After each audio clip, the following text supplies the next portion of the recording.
She brought another man into our bed, so I caught them mid-act, yanked him off her, beat him black and blue, made her scrub the stains, and tossed her out like trash. I'm sitting here on my brother's couch with a beer in hand, feeling no remorse. What unfolded today changed everything. But let me start from the beginning. Katrine and I have been a couple for 5 years, sharing a home for 3. She works as a physiotherapist at Lance Battatali, while I'm a marine engineer. We first crossed paths at a friend's gathering in 101. She accidentally spilled red wine on my shirt, and I cracked a joke about it matching my eyes after a week at sea. A classic meet-cute moment that I actually found charming. The warning signs began about 2 months ago. At first, it was her phone. She went from leaving it around to suddenly needing a passcode, claiming it was hospital policy for patient confidentiality. I'm not naive, but I tried to give her the benefit of the doubt. Then came the sudden changes in her schedule. Extra shifts that didn't reflect in her paychecks, weekend workshops for professional development, late-night emergency sessions. I work with logistics and scheduling, so I know when numbers don't add up. The emotional distance was the final clue. We went from being passionate to her constantly having headaches, feeling exhausted, and needing space. She'd flinch when I touched her and started showering as soon as she got home. New lingerie appeared that I had never seen her wear. Deep down, I knew something was off. This morning, I woke up with a gut feeling that something was wrong. I told my supervisor I had a family emergency and left the port around noon. I drove home in silence, no music, just instinct. Our apartment is on the 3rd floor, and I could hear it from the stairwell, her voice making sounds I recognized too well. My key turned quietly in the lock, and the bedroom door was wide open. There she was, my girlfriend of 5 years, on all fours with another man, both of them completely naked, going at it like animals. The smell hit me first, his cologne mixed with her perfume. I stood there for about 3 seconds, long enough for him to notice me. His eyes widened, but he didn't stop. That's what pulled me out of my shock. I didn't scream or announce myself. I just walked over, grabbed a handful of his hair, and pulled him off her mid-thrust. He was still aroused as I dragged him across the floor. He tried to hit me, but adrenaline is a powerful thing. I'm 6 feet 2 inches, 200 pounds, and I lift heavy equipment for a living. He didn't stand a chance. I introduced his face to my fist repeatedly. He went from cocky to sobbing in about 30 seconds, trying to cover himself while blood poured from his nose when he fell on my hardwood floor. I almost felt sorry for him. Almost. Get the hell out, I told him. Crawl if you have to. He scrambled for his clothes, mumbling apologies. I kicked his pants toward the door, watching him stumble out half-dressed, leaving blood drops behind like breadcrumbs. Katrine finally found her voice. Bjorn, I can explain. Shut up, I said, not looking at her. You're going to clean his blood off my floor. Then you're leaving. Bjorn, please. It's not. I said, shut up. I tossed her the kitchen bleach and paper towels. Every drop. Now she was shaking, trying to cover herself with the sheets we bought together at IKEA last year. I ripped those sheets off the bed. You don't get to be modest now. Clean. While she scrubbed his blood from the floor, crying and naked, I grabbed trash bags from the kitchen to methodically pack her belongings. 5 years of memories into black plastic. Her work scrubs, the necklace I gave her for Christmas, photos from our trip to the West Fjords, everything. She kept trying to talk, saying it just happened, that she was confused, that he meant nothing. The usual excuses from a cheater. I tuned her out, focusing on erasing her from my life. When the floor was clean, I handed her a sundress from the bag. Put this on. Can we please talk? No. I carried the bags to the front door, and she followed, mascara streaking her face, dress on crooked. The neighbors were in the hallway. Oliver from 3B and the elderly couple from 3C. Good witnesses. I set the bags outside and pointed. Leave. Bjorn, where am I supposed to go? Not my problem anymore. I live here. Your name's not on the lease. That hit her hard. The apartment was mine before she moved in, and I never added her name. Call it intuition or just laziness, but thank goodness for that. You can't just kick me out. My things are in the bags.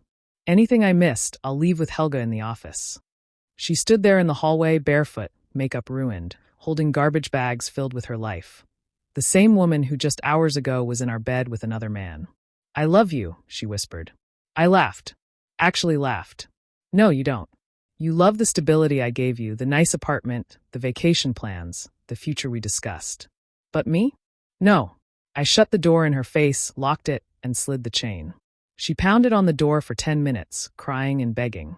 The neighbors definitely heard everything. I poured myself some whiskey and waited. Eventually, silence. My phone exploded, 40 missed calls, texts ranging from apologetic to angry to desperate. I screenshotted them all and blocked her number. Then I called my brother, Gunnar. His lawyer instincts kicked in immediately. "Document everything," he said. "Change the locks tomorrow. She has no legal right to the apartment. If she shows up again, call the police." My next call was to Thora, my best friend since childhood, who is a cop. She gave me the same advice and even offered to park her patrol car outside my building tonight. I told her I was fine. The apartment feels different now. Emptier but cleaner, like I opened all the windows after a long winter. Her perfume still lingers, but it will fade. I kept finding traces of her. Hair ties, a coffee mug with lipstick stains, her vitamins in the medicine cabinet. Each one went in the trash. 5 years, and it took me 3 hours to erase her completely. My phone buzzed, an unknown number. Her friend Valdis. "You're an idiot. She's hysterical. How could you throw her out like that? Ask her how she could sleep with another man in my bed. People make mistakes. No, forgetting to buy milk is a mistake. Sleeping with someone else is a choice. She made hers." I hung up and blocked that number too. Now it's evening. I'm at Gunnar's place in Hofner-Führer. I can't stand being in that bedroom yet. He's got the guest room ready and a lawyer buddy on standby if she tries anything legal. I was going to propose next month. I had the ring in my work locker. Thank goodness I procrastinated on that. Some people might say I was too harsh, that I should have let her stay, that everyone deserves a second chance. Forget that. She made her choice when she cheated on me. I just responded accordingly. No violence against her, no screaming, no drama, just a cold, efficient removal of a cancer from my life. My hands aren't shaking. I don't feel broken. I feel free. Tomorrow, I'll deal with the logistics. Tonight, I'm drinking good whiskey with my brother and sleeping soundly because it's over and I'm still standing. Update 1, posted 4 hours later. Holy crap, I didn't expect this to blow up. Let me answer some common questions. Yes, I'm getting tested for STDs tomorrow. Who knows how long this was going on? The guy was Magnus something, a personal trainer, apparently. She probably met him through work. Physiotherapists and trainers run in the same circles. I'm not pressing charges. He took his beating and left. We're even.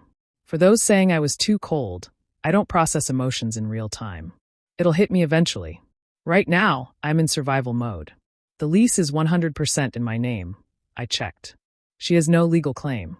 Small update. She showed up at Gunnar's house an hour ago. No idea how she found me. Gunnar handled it. He went out and told her she was trespassing. She left crying.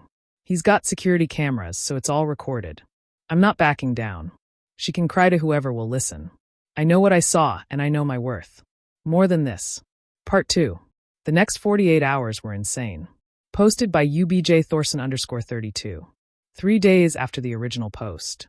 I needed a few days to process before updating. Things got crazy fast. First, thank you to everyone who reached out with support. To those calling me heartless, I hope you never have to see what I saw. It changes you instantly. So, here's what happened. Day 1, the evening after my first post, I stayed at Gunnar's. I couldn't sleep at all, not because I was sad, but because my mind was racing with logistics, making lists, changing locks, getting tested, separating utilities, canceling our joint gym membership, etc. Around 3 a.m., Valdis sent me a long email since I blocked her number. Apparently, Katrine was staying with her. The email was full of manipulation. Magnus meant nothing. It only happened twice. She felt neglected because I work so much, and she's willing to go to couples therapy. I'm throwing away 5 years over one mistake. I forwarded it to Gunnar. His response, save everything. Build a file. Day 2, I took a personal day. First stop, the STD clinic. The nurse was professional, but I could see the pity in her eyes. Results would take a week. Fantastic. Second stop, locksmith. Changed every lock and added a chain lock for good measure. It cost me 30,000 Icelandic krona, but it was worth every penny. While the locksmith worked, I deep cleaned the apartment. I threw out the mattress. I couldn't look at it. I ordered a new one for delivery that afternoon and stripped the place of anything that reminded me of her. I found some interesting things. A gym bag hidden in the closet with lingerie I had never seen, birth control pills. We used condoms because she said she didn't trust just one method. And a credit card I didn't know about. The statement was enlightening. Hotels in Reykjavik, expensive dinners when she was supposedly working late, charges at a lingerie store. All while I was paying 70% of our living expenses because physiotherapists don't make that much. My phone rang. It was her mother. I loved Sigurður, a sweet woman who always treated me like a son. But the woman who called me wasn't the one I knew. How dare you throw my daughter out like garbage? She cheated on me in our bed. She's human. She made an error in judgment. I think with my brain, and it's telling me not to stay with someone who betrays me. You'll regret this, Bjorn. She loves you. She destroyed herself. She cursed me out in Icelandic and hung up. Add another number to the block list. That afternoon, while setting up the new bed, Thora stopped by in uniform. Official visit. Katrine had filed a complaint saying I assaulted her and illegally evicted her. You know that's BS, right? Thora said. I know, but I have to do my job. She took my statement. I showed her the lease, the text Katrine sent admitting to the affair, and the neighbor's contact info. Oliver from 3B had already given a statement that he saw her leave voluntarily with her belongings. No violence. She's grasping at straws. Thora said, This won't go anywhere, but maybe install a camera at your door just in case. That night, I met up with my work buddy Aaron for drinks. He'd been through a divorce last year. The first week is adrenaline, he said. Weeks 2 and 3 are when it hits. Prepare for that. I feel nothing for her. You feel anger. That's still a feeling. When that fades, the void comes. Wise words from a drunk man. Day 3, back to work. Word had somehow spread. Maybe because I looked terrible or because I was unusually focused. My supervisor pulled me aside. Everything okay at home? No home to worry about anymore. He nodded and gave me extra shifts. Good man. During lunch, I got a text from an unknown number. A selfie of Magnus, the guy she was with, face bruised and clearly injured. You broke my nose, idiot. I'm pressing charges. I forwarded it to Gunnar. His response was immediate. Don't respond. Let me handle it. Turns out Magnus has a record. Bar fights, steroids, possession, and 1 domestic violence charge that was dropped. Gunnar made some calls, and by evening, Magnus decided not to pursue charges. Amazing what a good lawyer can do. That evening, I was carrying groceries up to my apartment when I saw her. Katrine sitting by my door with a box. Hi, she said, looking rough. You need to leave. I just want to return some things and get my grandmother's ring. The ring, an heirloom she always wore. I had forgotten about it. 2 minutes. I unlocked the door but blocked her from entering. She handed me the box with some clothes I'd left at her place over the years. My PlayStation controller, a book. I went inside, found her ring in the bathroom drawer, and when I returned, she was crying again. The apartment looks different. It looks like mine. Here's your ring. Leave. I messed up. I know, but doesn't 5 years mean anything? It meant everything. That's why this is unforgivable. She touched my hand when I gave her the ring, and I pulled away like I'd been burned. I'll wait for you, she said. However long it takes. Wait forever. Then she left. I installed the door camera Thora suggested. Later that night, while watching TV, my phone buzzed. An email from Katrine, subject line, the truth. It was a long message about how she felt neglected, how I worked too much, how Magnus gave her attention I didn't, how it started as just coffee after her shifts, how she tried to stop it but couldn't, how she never meant to hurt me. Classic cheater's handbook. Nothing is their fault. I typed my response. The truth is simple. You chose to sleep with another man. Everything else is just noise. Lose my email. I blocked her email too. My brother called. She tried to contact me about mediation. I told her to leave me alone in legal terms. Thanks. How are you actually doing? I thought about it. I'm angry, disappointed, disgusted, but not broken. She doesn't get to break me. Good. Hold on to that. 3 days in, new locks, new bed, new life starting. The apartment still smells like bleach and fresh paint. Better than perfume and lies. Tomorrow, I'm back to my regular routine. Working out at 5 a.m., at work by 7 and home by 6. No more rushing back to spend time with someone who was giving hers to another man. Some of you asked if I regret being so harsh or if I should have given her a chance to explain. No, there's no explanation that justifies what I saw. No words that can unsee another man inside her. I gave her 5 years of loyalty, support, and love. She gave me betrayal. The ledger is closed. Still standing, still moving forward, still don't care about her tears. More updates to come. This mess isn't over yet. Part 3. 1 week later, she's lost her mind. The craziness escalated. First, the good news. My STD tests came back clean. Small miracles. Now for the chaos. Day 5. I woke up to 47 notifications. Someone tagged me on Facebook in a post. Katrine had written a long message about our relationship struggles and how she's fighting for love despite mistakes. No mention of her cheating, just vague references to communication issues and growing apart, making me sound like an abusive jerk who kicked out his struggling girlfriend. The comments were priceless, her friends supporting her with hearts and stay strong nonsense. Then Oliver from 3B commented, "Interesting version of events. The whole building heard you begging after he caught you in bed with another man. Brutal honesty." The post disappeared within an hour, but I had already screenshotted everything. Day 6. I came home from work to find roses at my door. No note, but I knew. The security camera caught her leaving them at 3 p.m. She looked rough, hair unwashed, same clothes from 2 days ago. I tossed them in the dumpster and sent her one text from a burner app. "Stop. Any further contact will be considered harassment." That night, she showed up drunk at Cafeber while I was having drinks with friends. She started causing a scene, crying about how I was her soulmate. "Is that why you slept with Magnus?" I asked loudly enough for everyone in the bar to hear. She ran out, and the bartender bought me a shot. Day 7. This is where it gets messy. I woke up to pounding on my door at 2 a.m. It was the police, real ones, not Thora. "We need you to come with us, sir." Katrine had called them, claiming I was threatening her via text and had a gun. 2 complete lies. I don't even own a gun and hadn't texted her since the burner message. At the station, I showed them my phone, no messages to her. They explained the situation, already realizing it was nonsense, but they had to follow protocol. "She seems unstable," one officer said diplomatically. No kidding. They gave me paperwork for a restraining order, which I filed that morning. Day 8, Valdez showed up at my work. Security called me down. "She's staying with me, and she's scaring me." She said she's not eating, not sleeping, just staring at her phone waiting for you to call.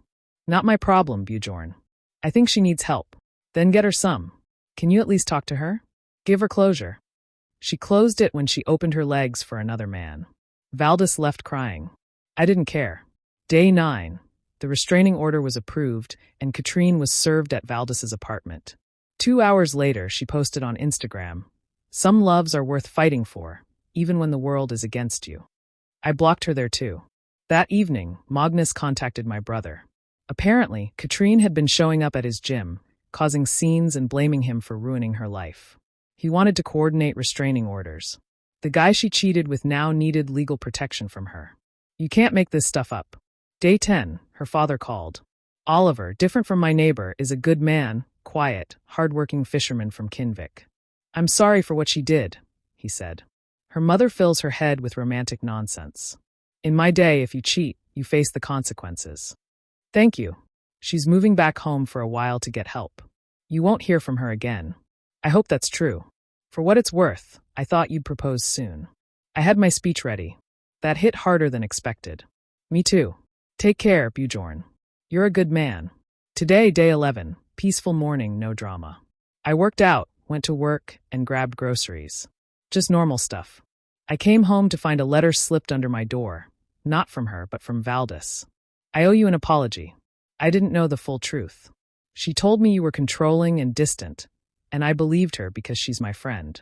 But these past days, I've seen a side of her I didn't know existed. The lies, the manipulation, the refusal to accept responsibility. I'm sorry I judged you. You did what you had to do. I've asked her to find somewhere else to stay. Take care. At least someone gets it. Tonight, I'm in my apartment, my space.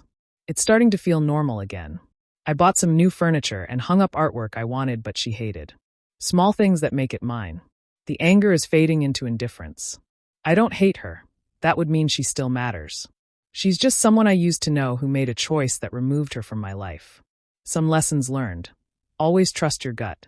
When someone shows you who they are, believe them. Never make someone a priority who treats you like an option.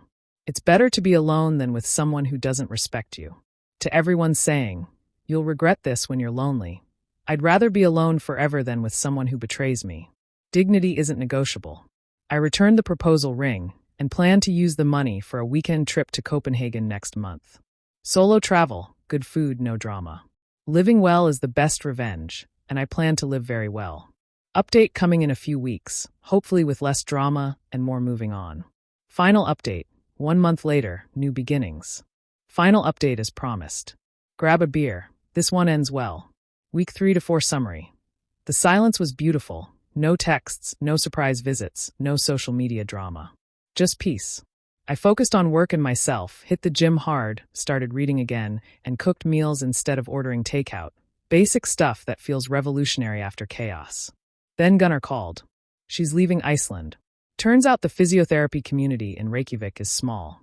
Word spread about her cheating, the police involvement, and the restraining orders. Yes, plural. Magnus got one too. Her professional reputation tanked, and she got a job offer in Norway, Bergen. Far enough away to start fresh. Good, I said and meant it. 3 days before she left, I got an email from a mutual friend.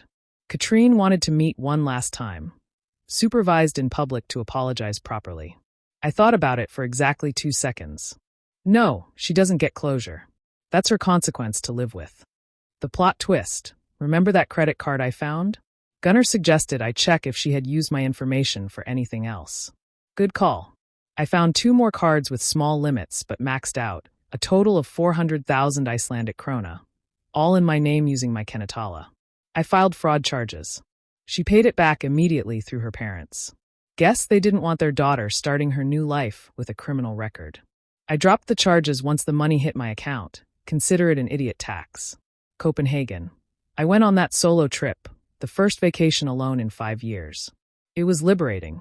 No checking if she was having fun, no compromises on restaurants, no just one more shop that turned into 3 hours. Just me, good food, and museums. I met a woman at a bar, Swedish, tall, funny, and direct. We talked until 4 a.m. I got her number, but wasn't ready for anything. She understood. When you are ready, call me, she said. Stockholm isn't far from Reykjavik.